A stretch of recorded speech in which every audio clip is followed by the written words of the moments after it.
قرآن مجید میں 700 ورسز جو ہیں ریلیٹڈ ٹو پیس، جو سیکیورٹی کو، پیس کو انشور کرتی، ان میں سے 70 ایسی ہیں جو ڈائریکٹ پیس سٹڈیز پہ بات کرتی۔ اللہ رب العزت کی جو انٹینشن ہے جب ہم اس کو معلوم کرتے ہیں تو ان الدین عند اللہ الاسلام، یہ وہ آیت ہے جو ہمیں ایک پرنسپل دیتی ہے کہ اللہ کے نزدیک دین اسلام ہے۔ اللہ نے اسلام کو دین کے لیے کیوں سلیکٹ کیا؟ کیونکہ اسلام مینس الاسلام ہوا تسلیم۔ اسلام کا مطلب ہے submit your authorities in front of اللہ۔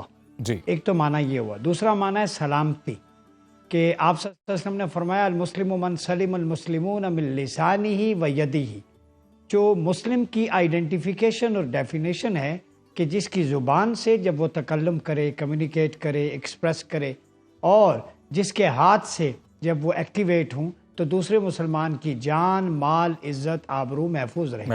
اب اس میں ایک بڑی انٹرسٹنگ چیز ہے کہ جب ہم دو بلیورز ملتے ہیں، آپ دو اسٹوڈیو میں بیٹھے ہیں اور ایک دوسرے کو جب آپ آئے ہوں گے تو سلام کیا ہوگا، السلام علیکم۔ تو یہ ایکسچینج آف کمیونیکیشن جو ہے السلام علیکم، یہ وربل کمیونیکیشن، یہ one of the greatest agreement between two believers, اور یہ ایگریمنٹ آف پیس ہے۔ وہ کیسے؟ کہ جب ملتے ہیں تو کوئی کام شروع کرنے سے پہلے انشور کرتے ہیں کہ میری طرف سے آپ کو سلامتی ہے، یعنی میری بات سے، میرے ایکشن سے آپ کی عزت، آبرو، مال، سارا کچھ جو ہے وہ سیکیورٹی میں ہے، وہ شیلٹر میں ہے، اور پھر اگلا اس پہ ایگریمنٹ کرتا ہے۔ تو دنیا کے کسی مذہب میں یہ وربل ایگریمنٹ نہیں ہے۔ اسلام کا تو کمیونیکیشن اور میٹنگ کا ایگریمنٹ ہی پیس سے شروع ہوتا ہے۔ بے شک، اس میں تو وائلنس کی کوئی گنجائش ہی نہیں۔ جیسے کہ آپ نے کہا کہ اسلام امن کا درس دیتا ہے، اسلام برداشت اور حوصلہ اور صلہ رحمی کا درس دیتا ہے، پھر بد امنی اور دہشت گردی کہاں سے آ گئی ہمارے اندر؟ بہت اچھا سوال ہے۔ دیکھیں، ہم نے انڈرسٹینڈ نہیں کیا ٹرو ٹیچنگز آف اسلام کو۔ آپ صلی اللہ علیہ وسلم نے فرمایا خیر الناس من ینفع الناس، the best among people who is source of benefit for the people. بہترین وہ ہے جو لوگوں کے لیے نفع بخش ہے۔ آپ نے یہ نہیں فرمایا خیر المسلم من ینفع المسلم، بہترین مسلمان وہ ہے جو مسلمانوں کے لیے نفع بخش ہے۔ میرے نبی تو گلوبل ایک پرسنالٹی تھے، انہوں نے without any ethnic group division discrimination پوری ہیومینٹی کی بات کی ہے کہ انسانوں کے حق میں جو بہتر ہے، ویدر دے آر بلیورز اور نان بلیورز، وہ سب سے اچھا انسان ہے۔ اور پھر فرمایا خیرکم خیرکم لأہلہ وانا خیر لأہلی، جو گھر والوں کے لیے بہتر ہے میں اپنے گھر والوں کے لیے بہتر ہوں۔ تو اسلام کی جو ٹیچنگز کو انڈرسٹینڈ کرنے کی ضرورت تھی، اس پرسیپشن کو نہیں سمجھا گیا۔ There is no room for violence, aggression and retaliation. اور میں لگے ہاتھوں ایک بات کر دوں جو امپورٹنٹ ہے سنو کے ناظرین کے لیے۔ دیکھیں، جب تک آپ اچھے لسنر نہیں بنتے، آپ اچھے کمیونیکیٹر نہیں بن سکتے۔ قرآن نے کہا واسمعوا، آپ کے چینل کا بھی ٹائٹل ہے سنو، قرآن بھی کہتا ہے سنیں۔ لسننگ کیپیسٹی پیدا کریں، انہینس کریں۔ جب تک سننے کی صلاحیت نہیں ہوگی، آپ کو سمجھنے میں مشکل ہوگی۔ جب آپ سمجھیں گے نہیں تو آگے سمجھائیں گے کیسے، کمیونیکیٹ کیسے کریں گے؟ تو یہ سننا، سنو، یہ امپورٹنٹ چیز ہے۔ پہلے سننے کو ترجیح دینی ہوگی، اور اسی کو ہم اگر سورہ حجرات کے پیرائے میں دیکھیں تو جب دو بلیورز کے درمیان کانفلکٹ آ جائے تو اللہ کہتا ہے فَاصْلِحُوا بَيْنَهُمَا، کہ جب دو بلیور ایک دوسرے کو مارنے لگیں تو میک پیسفل ریکونسیلیشن بٹوین دیم۔ وہاں بھی امن کی بات کی، through dialogue, negotiation, arbitration, litigation. ادھر بھی کوئی ریٹیلیشن، ایگریشن کا وائلنس نہیں ہے۔ تو اسلام نے ہمیشہ کانفلکٹ مینجمنٹ میں، ریزولوشن میں، انڈیویجول کیپیسٹی میں، سوسائٹی کو بہتر کرنے کے لیے ہمیشہ ریکونسیلیشن کے پروسیس کی طرف ہاتھ بڑھایا ہے۔ ڈاکٹر صاحب، دیر از نو ڈاؤٹ کہ اسلام میں ہر مسئلے کا حل ہے، تمام تعلیمات اسلامی دین میں موجود ہیں، لیکن ہمارے معاشرے میں اس کا جو اثر ہے وہ کیوں نظر نہیں آ رہا؟ کیوں لوگ دوری اختیار کیے ہوئے ہیں؟ البتہ ہم یہ دیکھتے ہیں کہ ماہ رمضان میں عبادات کا خاص اہتمام کیا جاتا ہے، مساجد و نمازوں سے بھری ہوتی ہیں، لیکن جب ہم اپنے اعمالوں کی طرف دیکھتے ہیں تو بہت فرق ہے۔ دیکھیں، آپ نے دکھتی نفس پہ ہاتھ رکھا ہے، اور اس کو ڈائگنوز کرنا فیوچرسٹک آسپیکٹ میں اس لیے ضروری ہے کہ ہمارے ہاں پرابلم یہ فالٹ لائنز بہت ہیں، پولرائزیشن ہو گئی ہے۔ ٹھیک ہے، یہ ڈائیورسٹی ہونی چاہیے پاپولزم کے تحت، لیکن پولرائزڈ کو مزید سیکٹیرین ڈویژن میں کرتے جانا، پھر لوگوں کو سمجھ نہیں آتی کہ کس اوپینین پہ چلیں۔ میں ناظرین سے کہتا ہوں سب اوپینینز چھوڑ دیں، آپ قرآن کو پڑھیں، حدیث کو، سنت، سیرت کو، ساری اوپینینز آپ کے پاس وزڈم کے تحت موجود ہیں۔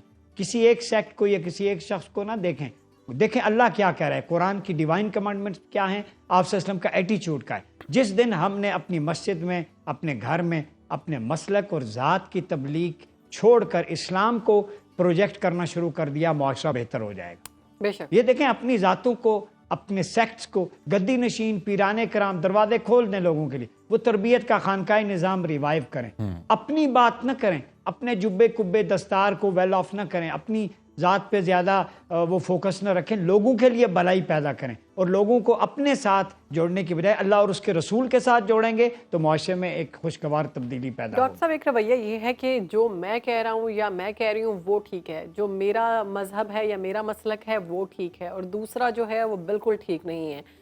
یہ کتنی بڑی غلطی ہے، ہم کتنے غلط ہیں اس چیز کے بارے میں کہ ہم دوسرے کو پہلے ہی جج کر لیتے ہیں کہ یہ تو غلط ہے۔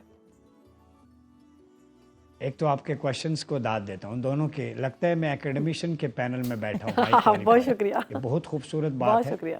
کہ ہمارے چینلز میں ایسے اینکرز بھی ہیں کہ جو جن کی سوچ اتنی ہے کہ وہ لوگوں کو ایجوکیٹ کریں اور اتنے ان ڈیپتھ انسائٹفل کوشچن کرتے ہیں۔ Thank you so much۔ دیکھیں اختلاف علماء امتی رحمتن، یہ آپ صلی اللہ علیہ وسلم فرمائے ڈفرینس آف اوپینین میرے امت کے جو صاحبان علم ہے وہ رحمت ہے، ٹھیک ہے۔ اختلاف برائے اصلاح جائز ہے، اختلاف جب افتراق اور فتنہ بن جائے وہ جائز نہیں ہے۔ ڈفرینس آف اوپینین ایک ڈائیورسٹی کریٹ کرتا ہے، آپ دونوں کی اوپینین میری اوپینین سے مختلف ہوگی لیکن تینوں کی اکٹھی ہوگی تو کولیکٹیو وزڈم پیدا ہوگا، ایک کنکلوسیو نتیجے کی طرف ہم جائیں گے۔ تو اختلاف پرنسپل سے کریں، ذات سے نہ کریں۔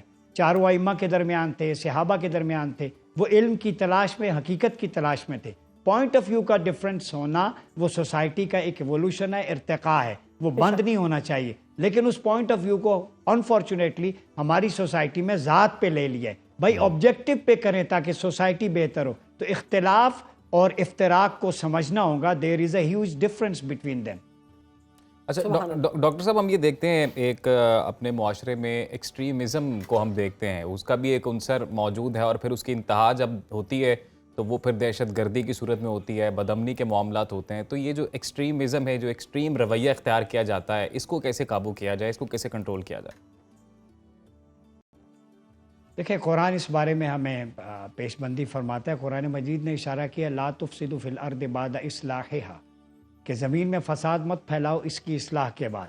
تو زمین کی جو پیوریفیکیشن ہو جائے معاشرے کی، تو اس میں جو فساد پھیلانے والے ہیں ان کو سختی سے کچلنے کا حکم ہے، جیسے راہبین ہیں، ڈاکہ زنی ہے، ہرابہ ہے، ٹھیک ہے، اور جو ملک کے خلاف، آئین کے خلاف بغاوت کرتے ہیں، لوگوں کو فتنے پہ ابھارتے ہیں، ان کو تو سختی سے کچلنے کا حکم ہے، کیونکہ الفتنہ تو اشد من القتل، یہ کہا گیا ہے کہ فتنہ قتل سے بھی زیادہ خطرناک ہے۔ قتل تو ایک جان کا ہوگا، دو ہوگا، لیکن فتنہ جو ہے اس کی ایکسپینشن جب سوسائٹی میں ہوتی ہے تو اجتماعی بگاڑ پیدا ہوتا ہے۔ آج ہمارے رویوں میں، نوجوانوں میں جو بگاڑ پیدا ہوا ہے اس کے بہت سارے کازز ہیں۔ پاورٹی بھی ہے one of the elements, brain washing بھی ہے، دین کی اصل تعلیمات کا نام پہنچنا ہے، پیرنٹس کا توجہ نہ دینا۔ تو میں سمجھتا ہوں کہ پیرنٹس سے گزارش ہے جن کے بچے اسکول گوئنگ ہے، یونیورسٹی کالجز میں، خود بھی ان کی کاؤنسلنگ کریں، ایجوکیٹ کریں، اسکول کالج پہ نہ چھوڑیں۔ ٹریننگ، ماں کی ڈاکٹر صاحب گود جاتے پہلی آتے یہ بتا درسگاہ ہے، دیں کہ والد کا ابھی کام ہے جو چیک اینڈ صورتحال بیلنس۔ مسلمانوں کے ساتھ ہم ہوتی دیکھ رہے ہیں غازہ میں، یہ مسلمانوں کا آپس میں ایک نہ ہونا، کیا یہ بھی اس کی ایک وجہ ہے؟ اور ابھی تک ہم ہوش کے ناخن نہیں لے رہے۔ دیکھیں یہ آپ صلی اللہ علیہ وسلم نے کتاب الفتن بخاری مسلم میں پہلے سے کہہ دیا تھا، فرما دیا تھا ویل للعرب، کہ عربوں کے لیے ہلاکت ہے، ڈسٹرکشن۔ تو پوچھا کیوں؟ فرمایا جب ان میں خبیثوں کی، خباثتوں کی کثرت پیدا ہوگی، ٹھیک ہے۔ آپ صلی اللہ علیہ وسلم نے اس وقت خبردار کیا تھا جب شام میں تباہی آئے یا عراق میں یا فلسطین میں تو تم دیکھنا قیامت قریب ہے۔ تو یہ فلسطینیوں کو تو آئسولیٹ کر دیا گیا ہے، وہاں پہ بلیک آؤٹ ہے۔ یہ امت مسلمہ کی کولیکٹیو میرے خیال میں ایک ذمہ داری ہے، میں امہ نہیں کہوں گا، 57 اسلامی ممالک ہے، مسلم ورلڈ ہے، امہ بننے میں ٹائم لگے گا، ری یونیفیکیشن بلاک بنائیں تو تب جا کے ریوائیو ہوں گی چیزیں۔